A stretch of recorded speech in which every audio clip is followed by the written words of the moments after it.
Get mantra and meditation MP3s at JasonGallant.ca. Before I start this video, I just want to say that there are a few things that happen during this video that are pretty magical, and you may enjoy this because something different is going on in this video than a literal answer to a question about your tie-ups with your awareness. So first off, I want to say that you'll notice that when I'm speaking about this subject matter, that I'm not getting exactly to the point, but this is happening on purpose. It's naturally emerging because this video is serving almost as a homeopathy, so to speak, to shift your focus from hyperfixation to more of an omniscient point of view. And you'll also notice that about 3/4 of the way through the video, that the camera decides to also take part in this process by losing focus and showing you directly how to shift the focus of your mind from fixation on a problem to more of a holistic, omniscient point of view as well. So it's great. It was like an orchestra of satsang happening. So don't get too distracted by the camera losing focus. Just still listen to the words and receive what is in this video, and may it serve you in the highest way. Today I want to talk about awareness and receptivity, and how awareness is a great gift, but if you're using your awareness in a way which is focusing in a direction that is creating suffering, it can work against you. So awareness isn't just about being aware of a problem. That's usually how most spiritual aspirants use their awareness. They say, I feel a certain way about something, and I have this reason for that feeling, and this is a problem, and that's where their awareness stops. They just focus on this never-ending cycle of problem, how they feel about it, and really it's how they feel about it that is creating the problem, right? It's not just something that's happening. It's usually because they feel a certain way or have chosen to have a certain point of view about something which is causing the endless cycle of suffering, right? So the sun is in my eyes right now, but if I use my focus to stare right at the sun, seeing it as a problem, my eyeballs will get burned out, right? In this way, if you use your awareness directly on a problem, you may become too entrenched in the mind and a set point of view, the point of view which is causing your suffering around a certain issue. So just like I'm doing now, I'm looking just a little bit away from the sun towards the camera, and by doing so, I'm enjoying the light, but not experiencing it as a problem anymore. If anything, it's actually lighting the scene and making all the snow pretty behind me, right? So in this way, awareness isn't about focusing on a problem, although you will be aware of a certain experience of a certain situation and so forth. But you will also be aware of your own contributions to the suffering you are experiencing during such situation.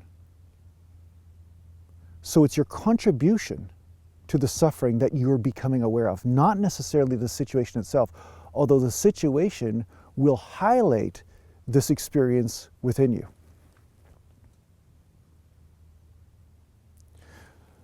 So you are allowed to have as many problems as you want, and you're allowed to be right about those problems, right? No one's the boss of you, right? But once that stops working for you, start to quest inward and see how you are contributing to your experience of a situation, how you're contributing to the suffering in that experience. And here's where it becomes really magical. When you stop perceiving something as a problem and you allow the universe to tell you what it really is, then magically, so often solutions show up, perhaps in the form of how you're experiencing the situation, or in a way of seeing it in a greater context. Right? They're both really related. And funny enough, once you've learned the lesson, then sometimes the solution just shows up, right? Just all of a sudden, out of nowhere, because you have let go of the energetic tie-up of where you've been constricted.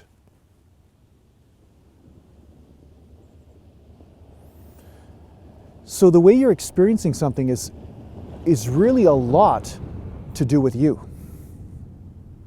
I'm not saying the world won't cause you pain, and I won't say that the world can't be challenging. I'm not saying that you are not entitled to feel the way you feel. For sure, 100%, I am on board with you doing the best you can to having as much comfort as you can in your life. I'm not saying that to stop that. But what I am saying is that you will find situations where you have no choice but to experience a certain situation, and you have no choice but to change your perspective or point of view and become a master of your internal experience. Now, what is this all really? And there were some discussions I was having with Aratima, and this was an interesting sort of thing that came up. The stumbling block among a lot of students is their lack of receptivity. That's what keeps them from receiving grace, receiving all that there is and all that they are. The reason why they cannot experience this most often is because they're looking over their shoulder at a problem or a sensation or a feeling or a point of view and saying that's more important than just trusting and receiving this moment.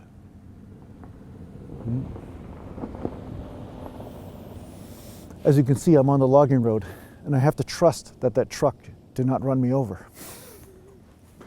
I've also taken certain steps to ensure that, but just in case, there is a certain amount of trust that is necessary in any one moment, right? But when you are allowing yourself to trust in this greater or this greatness that you are, and realizing that receptivity is the solution to any sort of situation, receptivity to the divine, receptivity to miracles, receptivity to the mystical part of the self. Even to learn a solution to a problem, you need to be receptive, right? You have to receive information to know the solution to the problem. And so often when you're suffering, you're not interested in receiving, you are too busy suffering. You're too busy suffering or focusing on the pain and the drama, right? This is what people do with the ego. A lot of spiritual students do this. They focus on their pain, they focus on their ego, instead of opening up and unfurling and allowing and increasing their ability to receive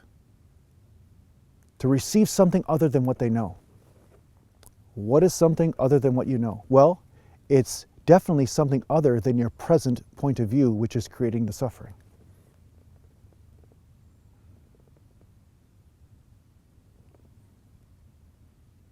So on the spiritual journey, we are all experts in suffering, right?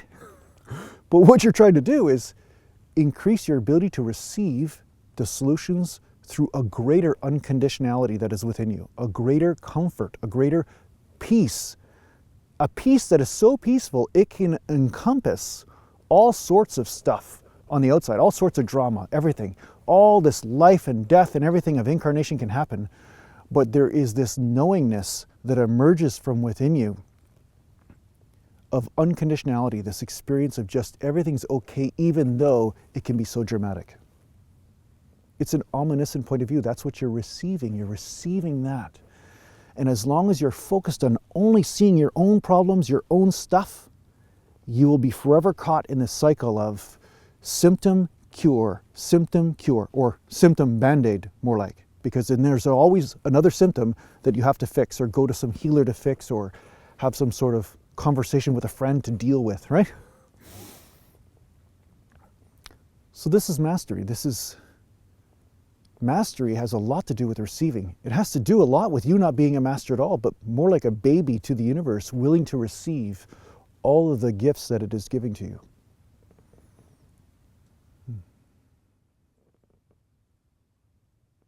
it's really the opposite of the spiritual ego thing. You know, I run into some very spiritually identified people from time to time.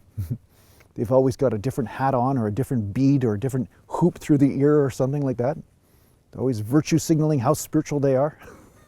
Right? But that's just pushing, projecting a certain point of view, a certain idea, a certain fanatical thinking. Like, just let it all go. Receive the truth.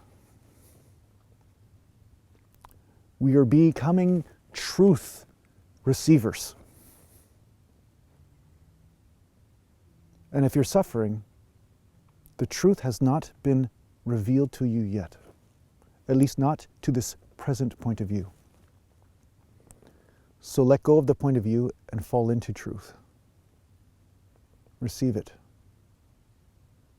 Forget your problems for a moment. Forget your point of view for a moment. And this will serve you way further than you constantly fixing or micromanaging suffering.